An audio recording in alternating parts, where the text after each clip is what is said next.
జగిత్యాల జిల్లా జగదేవ్పేట గ్రామంలో ఒక దారుణ ఘటన వెలుగులోకి వచ్చింది.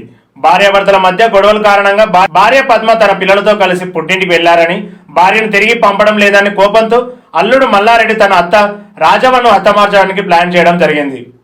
ఇందులో భాగంగా అత్త ఇంటి తలుపులకు విద్యుత్ వైర్లను అమర్చాడు. ఉదయం తలుపులు తీయగానే రాజవ్వకు విద్యుత్ షాక్ తగిలింది. అదృష్టవశాత్తు ఆమె స్వల్ప గాయాలతో బయటపడింది. బాధితురాలు ఫిర్యాదు మేరకు పోలీసులు నిందితుని మల్లారెడ్డిని అరెస్ట్ చేయడం జరిగింది.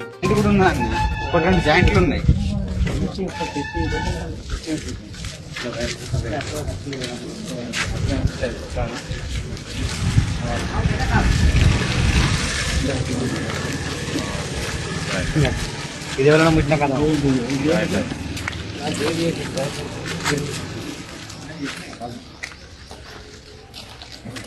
దూరం ఉండరు.